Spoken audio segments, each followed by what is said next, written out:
the curse that a woman has to break, the curse brought by men and the curse brought by angels, for being responsible, for being the one responsible for making both fall. If you want, for being kept responsible for their weakness. And that brought me then to the other point, to the point of the women suffering from bipolar, or women suffering from EUPD, and why nobody can heal them. It's like, why you have this, even there are men as well, but is more general in a female population, is because they have this yo-yo in between the two states, you know, elated, depressed, now, you know, super expansive, then super restrictive, and defeated and deflated. The way I look at them, and those are the ones also suffering from the treatment-resistant depression, because their depression is not linked to something, it's not linked to a physical illness, it's not linked to a loss or grief or something that you work through, and then at the end you see the light at the end of the tunnel and then you come out of it. It's an unresolvable perennial war between up and down, between mundane and the spiritual. And I think this is that, at least that's the way I see them, and this is how I've helped so many of them actually come out of this, because once you become aware of that and once you inquire within, you find so much depth and so much information in there that helps you make sense of what's going on. Those souls, or those women that are suffering from borderline, from personality disorders, as being condemned to this perpetual reincarnation here because of that curse from the angels and from man. You carry within you two realities, or the awareness of two realities. One awareness is one in which you operate, you know, the physical, the material world, and you are slapped over the face whether you want to admit it or not every day, so you are stuck in it. It's dense, it's like you know you are here, with its pleasures, but more importantly it's pains for the UPDs. And then you have the less aware worlds which you inhabit, that are the unseen, the spiritual, or if you are not comfortable with this spiritual terminology, the inner worlds, yeah, in which you feel you are not like everybody else. You feel like you can't resonate with the human paradigm, in the way they see the structure of society, what is normal for them. For you, it's bonkers, because it's so painful, you know, living from that space and being caught here on the other. It's such a painful experience. Then when it's painful in the material, you jump into your spiritual side, and after, because you are then, and you become more open, more empathic, but also because you haven't yet fully developed, you haven't yet, if you want, pay your dues, you haven't earned the right to the higher level for you to see the picture completely. Then you become tormented in this level. So then you jump back down onto the material, onto the physical, throwing yourself into, with all the enthusiasm that you have, into a new project, a new idea, and a new whatever. But then you jump out of it again, because the spiritual side of you doesn't want to, you don't want to become fully enmeshed in the human paradigm, in the human structure, which you consider inferior. So you want to, you dip your toes, but you don't pull your full, you don't want to immerse the full body, you don't want to become stuck. You feel your presence on earth, not as a blessing, but as a curse. And as a result, you don't want to lose the little awareness that you have gained through such painful experiences, and at such high cost, for you just to completely lose that and get completely caught back up in matter, and then do it again and again and again. Because deep down, your angelic side in you despises the material world, and as a result disavows your half, that part of your humanity. So as crazy as it might sound, I think you are half angel, half human, and they are both at war. So you have two level of curses, and the human in you has, on one hand, maybe a fascination towards the spiritual, but on the other hand, a total disdain, if that makes sense. The half angel you in you that is, it's almost hell-bent of annihilating the human, because it views the human as inferior, as a beast, as a creature of low value, for which they had to, well, number one, they were asked to serve, and that was an affront and an insult for them.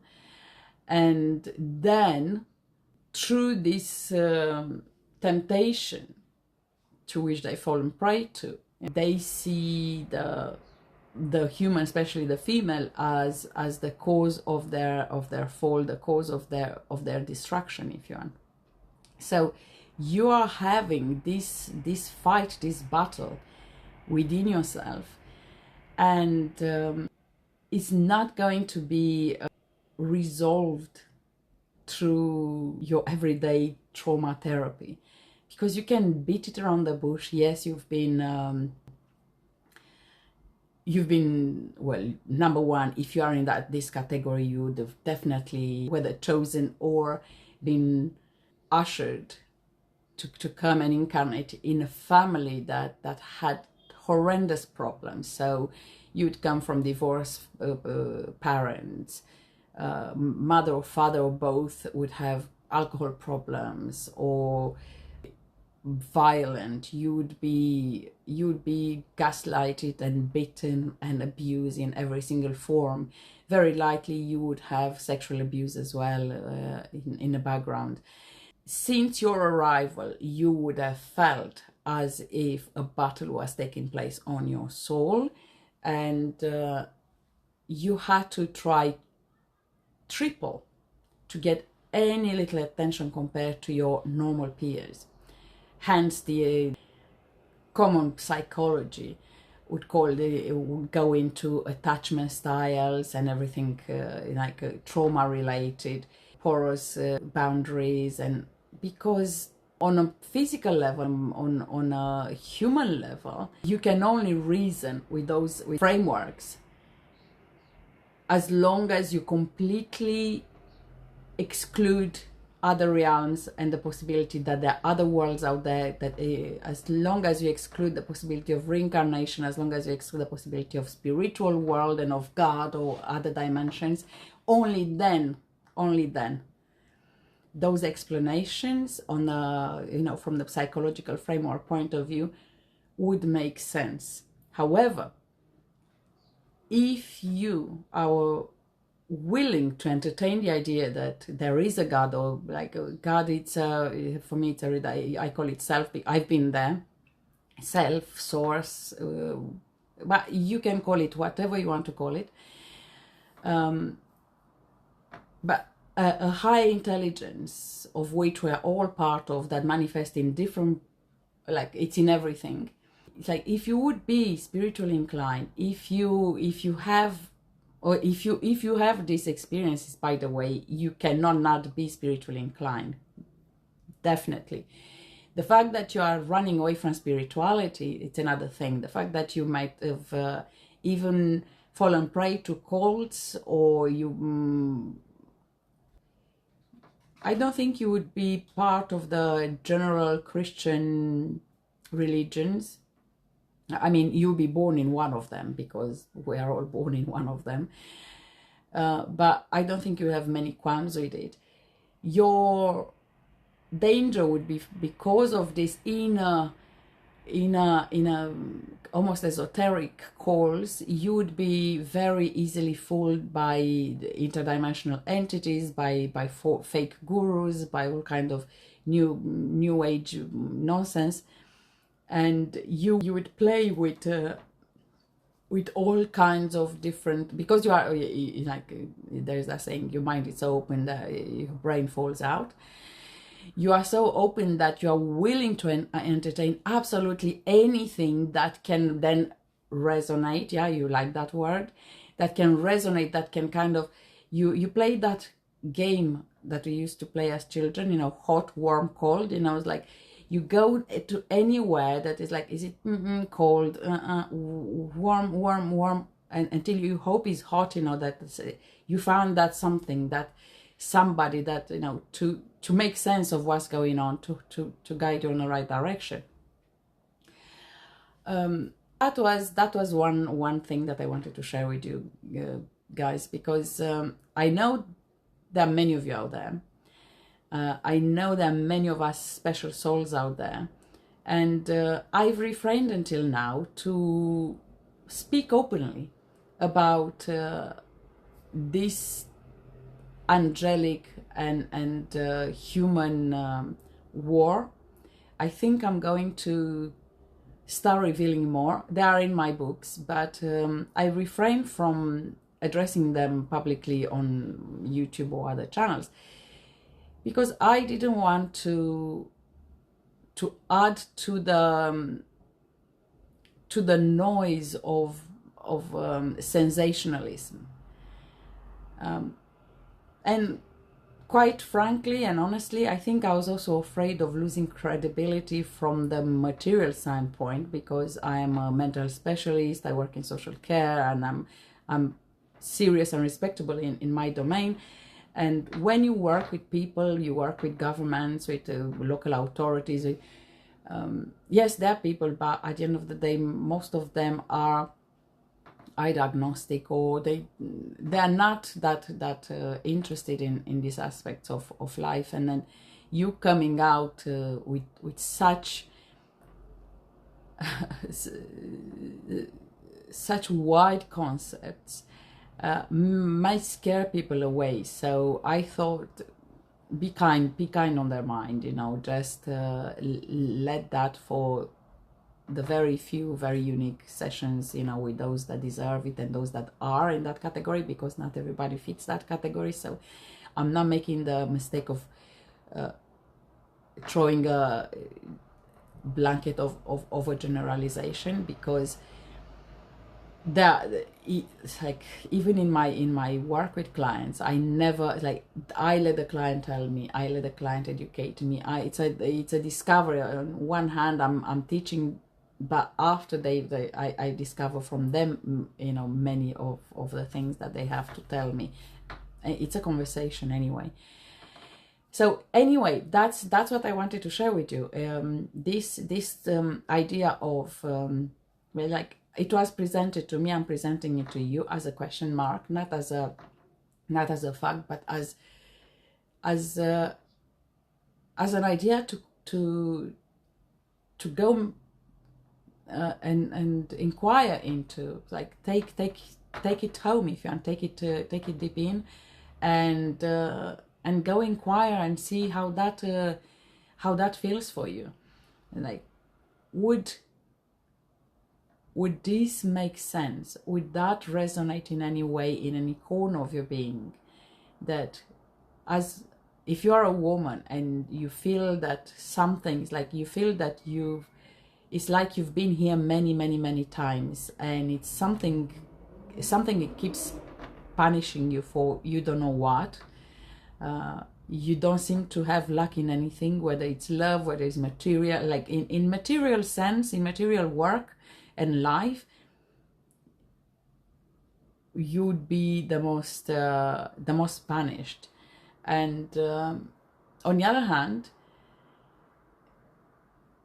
you also don't value the material aspects, like the success, the money, the fame, and everything else.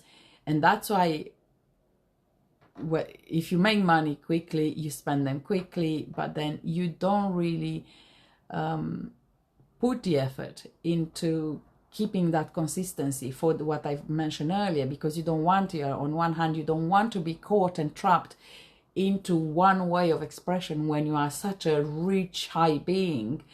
And on the other hand, you also have this fight between the angel and the human, and the angel keeps incarnating on earth in a way to lead a life as a human that will redeem its wings for its initial fall. So there's so much complexity in that. Take that with you in. And I'm addressing this to those that suffer particularly from treatment-resistant depression, from unexplained medical conditions or psychological conditions, and those suffering from borderline personality disorder, EOPD, other personality disorder, but especially borderline, like, because this is the very classic case, you know, when you will have this yo-yo, one day in peace, one day in war, one day the demon, one day the angels, like you live in this dichotomy. And I wanted to put it out there for you to hear, to let it with you and hear your takes on it. And if you are interested to take that further, get in touch, because I have more information and I have answers to that. If you feel concerned and if you feel that hit home in any way, leave your comments. I would like to read them. And then let me know what would you like to hear more about, and then I will address that.